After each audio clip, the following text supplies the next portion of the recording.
আমার সুপ্রিয় শিক্ষার্থী বন্ধুরা, তোমরা কেমন আছো? আশা করি তোমরা সবাই ভালো আছো, সুস্থ আছো।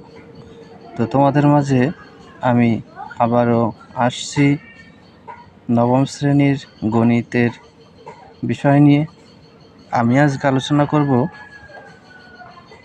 নবম শ্রেণী গণিতের ষষ্ঠ অধ্যায়ের পরিমাপে ত্রিকোণমিতি এই অনুশীলনীর অঙ্কগুলো। আজকে অনুশীলনীর অঙ্ক থেকে আমি 8 নম্বর অঙ্কটা নিয়ে আলোচনা করব। গত পর্বে আমি তোমাদের 6 এবং 7 নম্বর প্রশ্ন নিয়ে কথা বলছি। এ পর্বে আমি 8 নম্বর প্রশ্ন নিয়ে তোমাদের সামনে আসছি।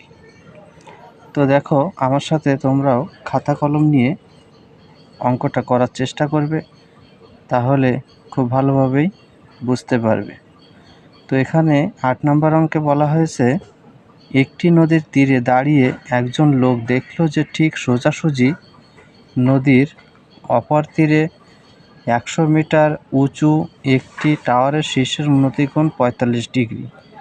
লোকটি টাওয়ার বরাবর নৌকাপথে যাত্রা শুরু করল, কিন্তু পানির স্রোতের কারণে নৌকাটি টাওয়ার থেকে 10 মিটার দূরে তীরে পৌঁছালো। লোকটির যাত্রা স্থান থেকে গন্তব্যস্থানের দূরত্ব নির্ণয় করো। তো শিক্ষার্থী বন্ধুরা, চলো আমরা এই অঙ্কটি শুরু করা। তো এখানে অঙ্কটা করতে গেলে আমাদের একটা চিত্রের সহযোগিতা নিতে হবে। চিত্রটা আমি আঁকছি, তোমরা একটু খেয়াল করো।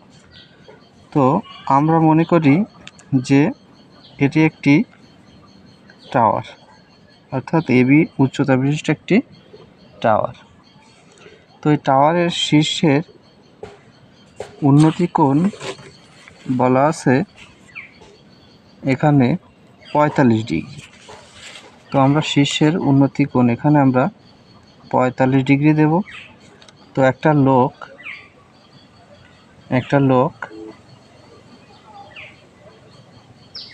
এই বিন্দু থেকে যাত্রা শুরু করলো এই টাওয়ারে পৌঁছাবে বলে, অর্থাৎ এই টাওয়ারের এই পাদদেশে এই গোড়ায় পৌঁছাবে বলে এই সি বিন্দু থেকে যাত্রা শুরু করলো। তো সি বিন্দু থেকে যাত্রা শুরু করলে স্রোত হচ্ছে নদীতে। তো নদীতে এই স্রোত হওয়ার কারণে ওই লোকটি বি বিন্দুতে আর পৌঁছাতে পারল না। টাওয়ারের গোড়া থেকে 10 মিটার দূরে আরেকটি বিন্দু, যেটা ডি বিন্দু, এই বিন্দুতে পৌঁছালো। তাহলে আমরা বলতে পারি এই বিডি যে দূরত্বটা, এটা হচ্ছে 10 মিটার। এবং এ বি যে টাওয়ার, এই টাওয়ারটির উচ্চতা ছিল 100 মিটার। তো আমাদের নির্ণয় করতে বলা হয়েছে যে এই গন্তব্য স্থান এবং যাত্রাপথ হচ্ছে সি বিন্দু এবং গন্তব্য স্থান হচ্ছে ডি বিন্দু। এই যাত্রাপথ থেকে ব্যক্তিটির গন্তব্য স্থানের দূরত্ব নির্ণয় করতে হবে, অর্থাৎ সিডি এর পরিমাণ আমাদের নির্ণয় করতে হবে। তো যেহেতু চিত্রটা আঁকা আমাদের কমপ্লিট, তো এখানে এই তথ্যের উপর নির্ভর করে আমাদের পুরো অঙ্কটা করতে হবে। তো আমরা এখন চিত্রর দিকে খেয়াল করি এবং চিত্রের পরিচয়টা দিই। তো 8 নম্বর অঙ্ক। তো আমরা লিখব যে ধরি টাওয়ারের উচ্চতা এবি সমান 100 মিটার।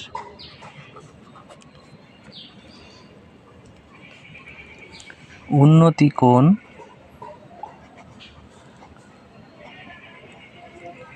এসিবি সমান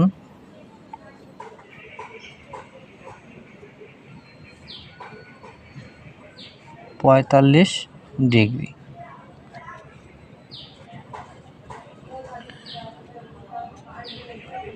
তারপর বিডি সমান 10 মিটার।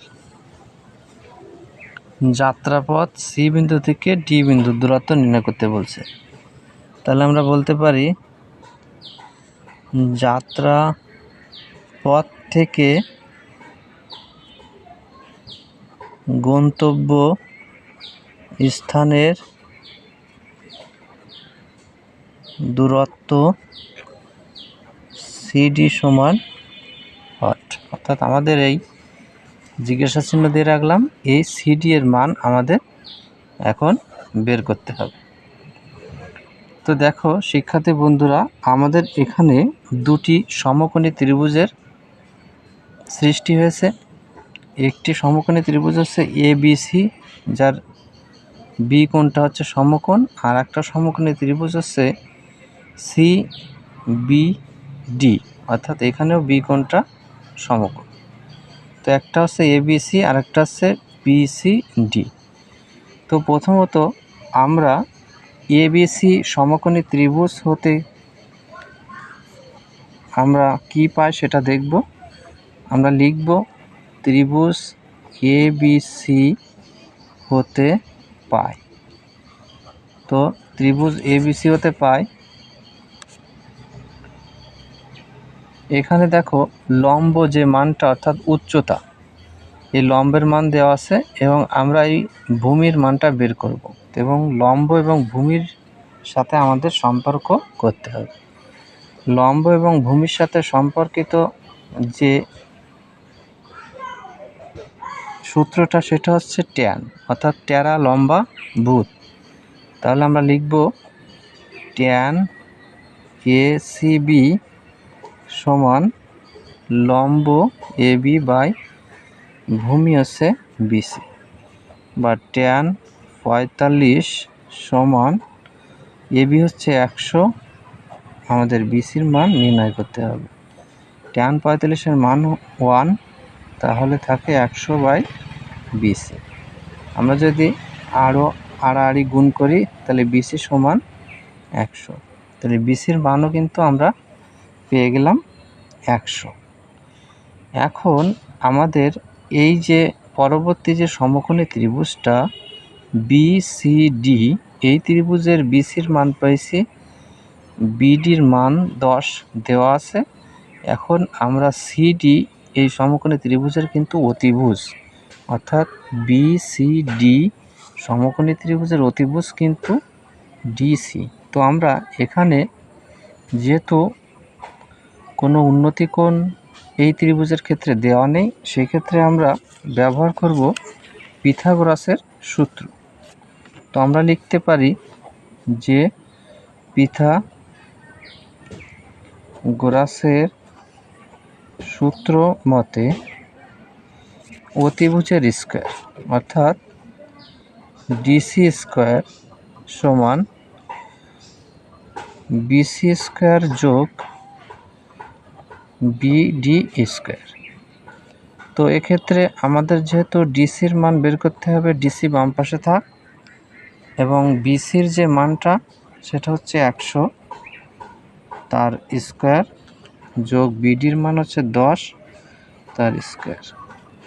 তাহলে ডিসি স্কয়ার সমান 100 যদি আমরা বর্গ করি তাহলে আমাদের 10,000 হয়, এবং 10-এর বর্গ করলে 100 হয়।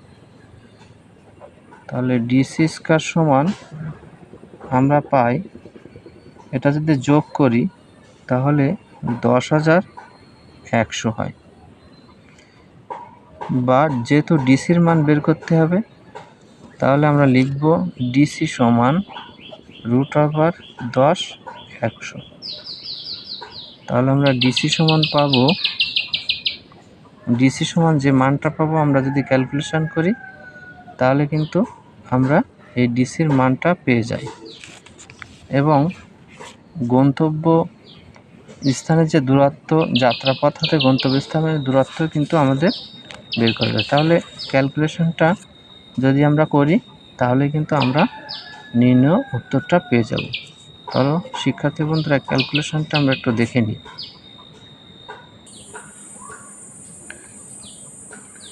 তো এটা ক্যালকুলেশন করলে আমাদের আসে 100.5। তো আমরা এটাই নির্ণয় উত্তর লিখতে পারি। তাহলে আমরা লিখতে পারি নির্ণয় উত্তর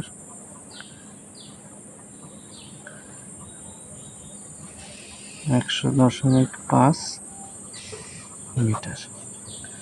আশা করি শিক্ষার্থী বন্ধুরা তোমরা এটা খুব ভালোভাবে বুঝতে পারছো। তো এইভাবেই তোমরা এই 8 নম্বর অঙ্কটা সমাধান করবে। পরবর্তী অনলাইন ক্লাস দেখার আমন্ত্রণ জানিয়ে শেষ করছি। পরবর্তীতে আমি আসব 9 নম্বর অঙ্কটি নিয়ে। সে পর্যন্ত তোমরা ভালো থেকো, সুস্থ থেকো।